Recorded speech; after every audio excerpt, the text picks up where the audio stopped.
Dear students, welcome to Mathematics of Class 4, Chapter 14, Smart Chart. This is the part 4 of this chapter. Students, in the part 3, you have learned about the different graphs like a bar graph and pictograph. I will show you how to read the graph and how to solve the question answers on it. Okay जैसे आपने देखा कि bar graph दिया है उसमें से कैसे question answer solve करने हैं और पिक्टोग्राफ में आपको कैसे की देख के आंसर को सॉल्व करना है. Okay now in this video I am going to teach you about a pie chart. Let's see here students. A pie graph is given. Given the pie graph shows the favorite hobby for class 4 students. यहाँ पे class 4 के students की favourite hobby दी गई है in this pi graph. आपको पता है कि पाई ग्राफ सर्कल फॉर्म में होता है. ठीक है. Observe the pi graph and answer the following question. यानी ये जो ग्राफ दिया है उसको ऑब्जर्व करके आपको ये जो क्वेश्चन आंसर है उसको सॉल्व करने हैं. ठीक है. So let's understand how to solve it. तो for that first we see the graph. जब भी आपको ग्राफ देखो you have to think about the fractions. Right. यहाँ पे दिखा है देखो ये हाफ जो सर्कल है वो डांसिंग वाला है. That means the part of this circle that is half part of dancing. Now see can you see this line? That means this much portion for playing. Okay, the students hobby is a playing. That means what fraction it shows? कितना fraction दिखा रहा है students? 1/4.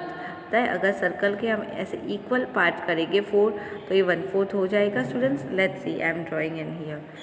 ये जो आपका आधा है उसको मैं ये हाफ कर रही हूँ. ठीक है.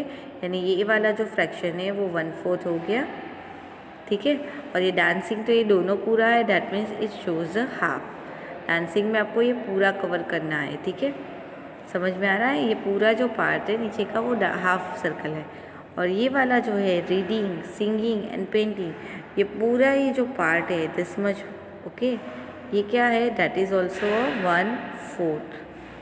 कंप्लीट हो गया. Half plus 2 1/4. 1 सर्कल कंप्लीट हो गया. तो पहले आपको फ्रैक्शन सोच लेना है कि what this activity shows the fractions. Clear. Now let's see the next one. Now, first question, what is your favorite hobby of the students? यानी ये स्टूडेंट्स की फेवरेट हॉबी क्या है. ओके. तो कौन सा वाला पार्ट सबसे ज़्यादा है तो आपको पता चलेगा कि वो स्टूडेंट्स की फेवरेट हॉबी है. आपको ये जो ग्राफ है वो स्टूडेंट्स की हॉबी के ऊपर बनाया गया है. ओके. जिसमें सबसे ज़्यादा पार्ट कौन सा है? डांसिंग वाला है. ओके. आपको ये समझ में आ रहा है ये डांसिंग है. डांसिंग वाला सबसे ज़्यादा है तो अब हम यहाँ पे क्या आंसर लिखेंगे स्टूडेंट्स? डांसिंग. में डांसिंग पूरा. Okay let's write it here dancing. ठीक है. सो अब स्टूडेंट्स का जो सबसे ज़्यादा पार्ट है वो फेवरेट है. यानी डांसिंग सबको स्टूडेंट्स को ज़्यादा फेवरेट है इसलिए उसका पोर्शन ज़्यादा है. Let's see the next question. Which hobby is equal favourite of the students who like singing reading and painting taken all together. यानी कौन सी हॉबी इक्वल है?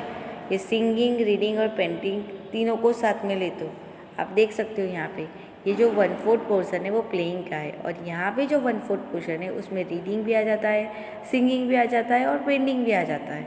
ठीक है. यानी ये दोनों इक्वल ही है. यानी इन तीनों के इक्वल में कौन सा हॉबी है? प्लेइंग. समझ में आया.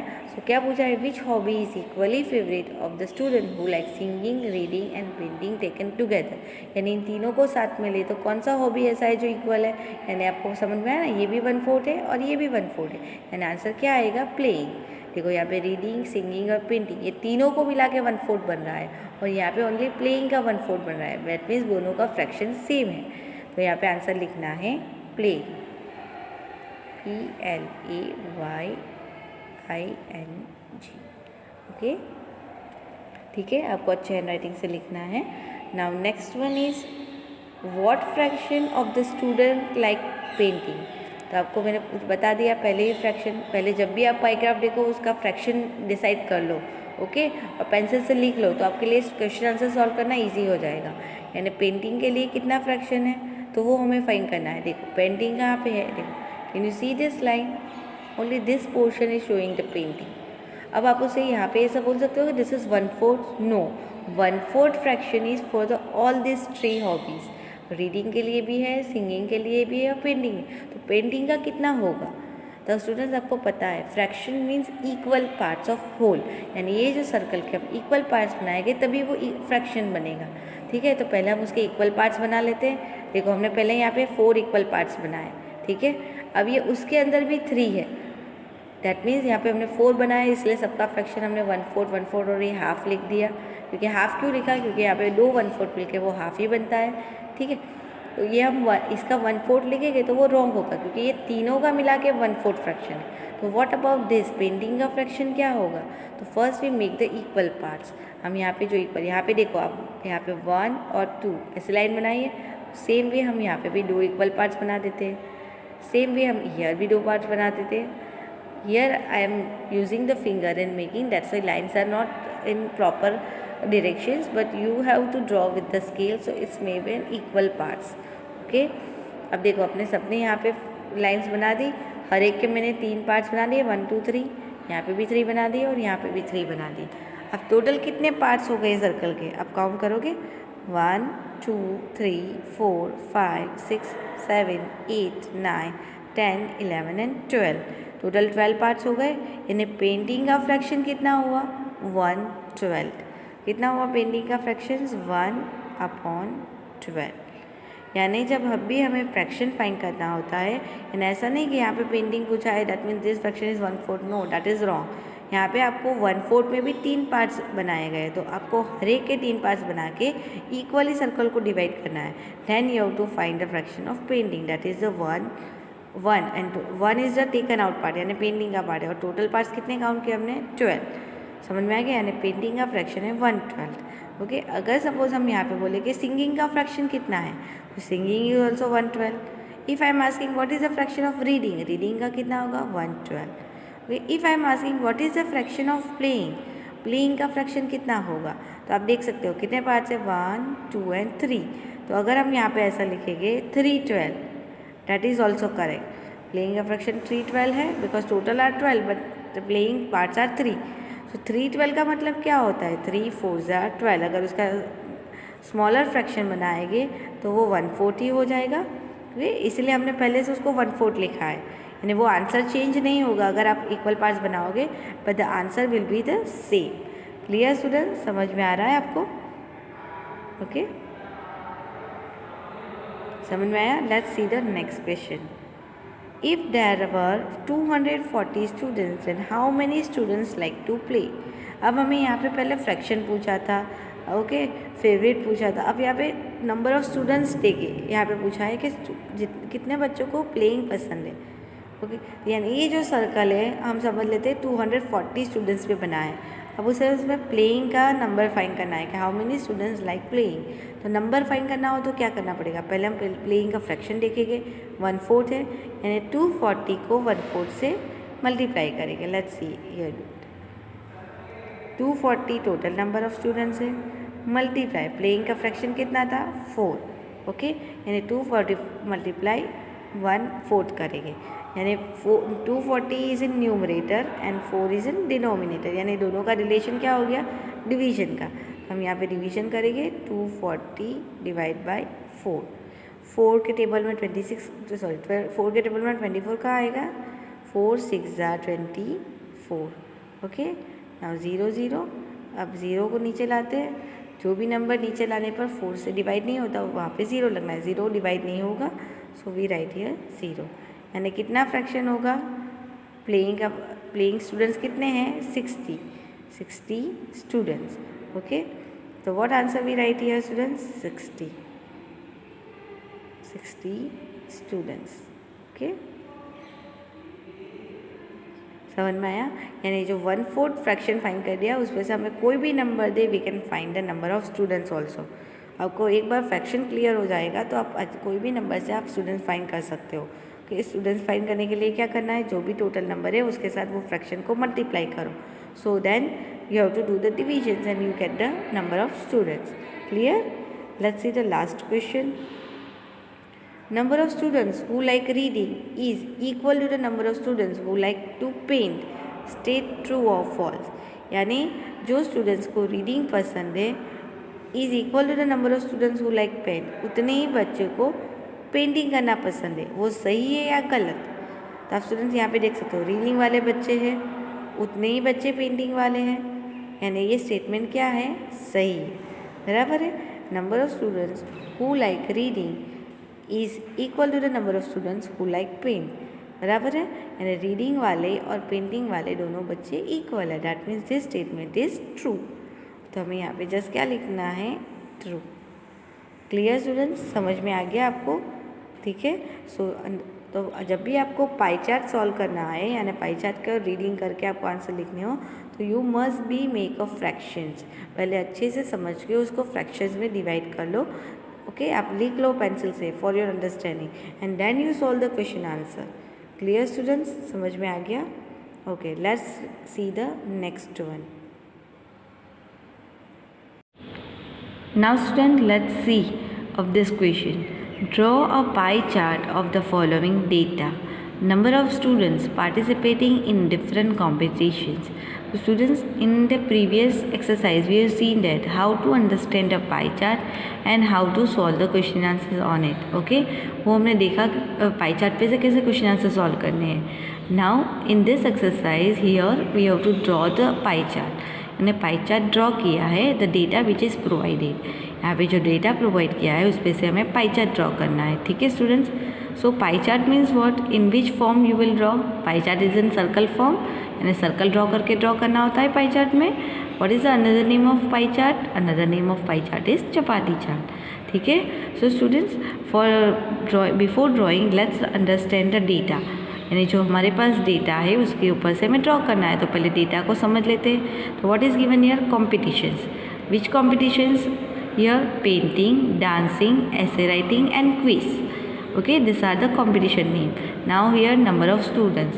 So 9 students has participated in painting, 18 students participated in dancing, 9 in essay writing and 36 participating in quiz competitions. समझ में आया? तो ये डेटा है एक स्कूल में से कलेक्ट किया गया है अकॉर्डिंग टू द स्टूडेंट. तो students, now let's see the pie chart. Now students, let's draw the pie chart. Okay, so for drawing the pie chart, student, you can take any round object. Here I have taken the bangle. You can use the compass also and draw the circles like this way. Okay, pie chart in the circle form, तो आपको circle draw करना है. Compass की help से भी कर सकते हो और बैंगल या एनी राउंड ऑब्जेक्ट से भी आप कर सकते हो. Okay, now let's understand how to divide it. Student, हम सर्कल में कैसे पार्ट को डिवाइड करेंगे? तो पहले हमारे पास ये जो सर्कल कितने नंबर ऑफ़ स्टूडेंट्स पे बना है वो फाइंड करना पड़ेगा. हमारे पास यहाँ पे जो डेटा है उसमें पेंटिंग के लिए 9 है, 9 स्टूडेंट्स है, डांसिंग के लिए 18 स्टूडेंट्स है, ऐसे राइटिंग के लिए 9 है और क्विज़ के लिए 36 है. But how can we find the total number of students? तो हम क्या करेंगे, इन चारों नंबर का एडिशन कर लेंगे. तो हमें पता चलेगा कि टोटल कितने स्टूडेंट्स का ये डेटा है. ओके, तो कैसे करेंगे? जैसे I am showing here 9 + 18 + 9 + 36. Okay, इन चारों का एडिशन करेंगे तो हमें टोटल नंबर ऑफ़ स्टूडेंट्स मिलेंगे जिसके ऊपर से ये डेटा कलेक्ट किया गया है. ओके, सो 9 + 9 18, 26 + 6 32. ठीक है. Now 3 carry over, 3 + 1 4, 4 + 3 7. यानी टोटल नंबर ऑफ़ स्टूडेंट्स कितने दिए गए हैं स्टूडेंट्स? 72. यानी जो 72 स्टूडेंट्स को पूछ के ये डेटा कलेक्ट किया गया है. यानी ये जो सर्कल है वो 72 स्टूडेंट्स को रिप्रेजेंट करेगा. ठीक है. अब उसमें से हम डिवाइड करेंगे कि कितने बच्चों को क्विज़ पसंद है. यानी बड़ा नंबर 36 है. 36 मीन्स व्हाट? आप 72 का हाफ करोगे तो आपको पता चलेगा 36 होगा. कैसे? देखो यहाँ पे मैं बता रही हूँ. ये आपको सारा जो काम है वो रफ पेज में करना है. ठीक है. अब यहाँ पे 72 को 2 से डिवाइड करते हैं. 2 3 = 6, 7 - 6 करेंगे 1, 2 डाउन, 2 6 = 12. ओके, सो 36 यानी 72 का हाफ 36 होगा. डैट मीन्स सर्कल का जो हाफ पोर्शन है वो क्विज़ वाले बच्चों ने पार्टिसिपेट किया है. यानी आधे बच्चे जो क्विज़ कंपटीशन में है. ठीक है. तो पहले हम उसका हाफ बना देते हैं स्टूडेंट्स. तो स्टूडेंट्स अब आप देख सकते हो, देखो 72 है, उसका हाफ 36 होता है. बराबर है. यानी ये सर्कल 72 स्टूडेंट्स पे बनाया गया है. यानी ये जो डेटा है वो 72 स्टूडेंट्स पे, यानी हम उसका हाफ करेंगे यानी 36 होगा. ठीक है. यानी यहाँ पे जो बच्चे हैं जो पार्टिसिपेंट किया है वो क्विज़ कंपटीशन के लिए है. ओके, ये क्विज़ कंपटीशन वाले बच्चे 36. ओके, अब हमारे पास just I am writing for your understanding 36 students के लिए, ठीक है। और ये वाला जो पार्ट है ये वाला वो भी 36 के लिए है, यानी ये हाफ है। अब हम देखेंगे हमारे पास पेंटिंग, डांसिंग और ऐसे राइटिंग को रिप्रेजेंट करना है, यानी आप देखोगे 36 का हाफ कितना होता है। Let's see here 36 divide by 2 करते हैं। हाफ करने के लिए 2 से डिवाइड करना पड़ता है ना। 2 1 ज़ा 2, 3 माइनस 2 इज़ 1, देन 6 डाउन, 2 8 ज़ा 16, ओके। सो हाफ कितने हो गए स्टूडेंट्स? 18 हो गए, ठीक है। सो स्टूडेंट्स आपने देखा 36 का हाफ क्या हो रहा है? 18 हो रहा है, राइट। यानी हमें यहाँ पे जो डांसिंग के लिए जो स्टूडेंट्स है वो 18 है, तो हमें ये जो 36 आपने देखा ये टोटल 72 पे है। 36 वाले बच्चे क्विज़ कंपटीशन में है, यानी हाफ पार्ट बताएगा क्विज़ कंपटीशन, ठीक है। अब बाकी का जो 36 है उसका हम हाफ करेंगे तो 18 हो जाएगा स्टूडेंट्स। तो आपको ऐसे यहाँ पे ऐसे करके उसका हाफ दिखाना है, ठीक है। Use a scale and do it, ठीक है। यानी हाफ वाला ये जो पोर्शन है वो क्या है? डांसिंग के लिए। That means 18 students doing this portion of dancing. Clear students? अब हमारे पास वापस रहा ये हाफ का हाफ किए, यानी ये वाला जो फ्रैक्शन है वो कितना हो गया? 1/4, राइट। अब यानी ये वाला जो बाकी बचा वो भी क्या है? 1/4। क्लियर? 1/4 मिलके हाफ होता है ना स्टूडेंट्स, ठीक है। Now students see here, now ये जो 1/4 है, अब हमारे पास ये जो बच्चे हैं यहाँ पे 18 है और हियर 18। अब 18 का हाफ 9 हो जाएगा, यानी हमें पेंटिंग और ऐसे राइटिंग दोनों इसमें दिखाना है। पेंटिंग के भी 9 है और ऐसे राइटिंग के 9 है, टोटल 18। यानी ये जो पार्ट है वो 18 है, ये 18 है। देखो स्टूडेंट्स फिर से समझा रही हूँ आपको, ये टोटल सर्कल 72 पे बनाया गया है, ठीक है। उसका हाफ है वो 36 होता है, यानी हमने सर्कल का हाफ कर लिया, राइट। यानी वो क्विज़ कंपटीशन वाले बच्चे हैं, यानी यहाँ ये जो है वो क्विज़ कंपटीशन स्टूडेंट्स है। क्या है ये? Quiz competition students. ये सब आपको लिखना नहीं है, जस्ट राइट द क्विज़। क्या लिखना है आपको? क्विज़ लिखना है, ठीक है। अब यानी उसका अगर अब ये 36 का हाफ करेंगे यानी हमें डांसिंग के लिए पोर्शन मिल जाएगा। अब यानी वो 18 होगा और बाकी 18 यानी बाकी का 1/4 है वो पेंटिंग और ऐसे राइटिंग के लिए, यानी 18 का भी हमें ये हाफ करना पड़ेगा, तब उसका ऐसे हाफ करेंगे, ठीक है। यानी ये वाले जो बच्चे हैं वो पेंटिंग हैं, ये जो पार्ट है वो पेंटिंग रिप्रेजेंट करेगा और ये जो पार्ट है वो ऐसे राइटिंग रिप्रेजेंट करेगा, ठीक है स्टूडेंट्स। समझ में आ गया? तो क्लियर हो गया? आपको ये सब कुछ नहीं दिखाना है, आपको जस्ट यहाँ पे ये दिखाना है क्विज़, पेंटिंग, ऐसे राइटिंग, डांसिंग। Clear students? तो आपको कैसे डिवाइड करना है सर्कल को वो समझ में आ गया। Total number of student find कर लो, यानी जो भी आपके पास डेटा है उसका टोटल कर लो, then you divide the numbers as per the given conditions. Clear students? See students your chart is ready now. आपको ऐसा चार्ट बनाना है, ठीक है। I have explain with the example. तो आपको यहाँ पे जस्ट लिखना है quiz, that means this portion shows the quiz competition students, this one painting, this one essay writing and this one dancing. Understood how to divide the circles as per the data? Clear? So this has to do as a rough page, don't do it here on the fair place, okay? I hope students you understood about how to read the pie graph and how to solve the question answers on it. And one more thing we have learned is how to draw the pie graph also. So both the things are different, so I hope you understand. Thank you.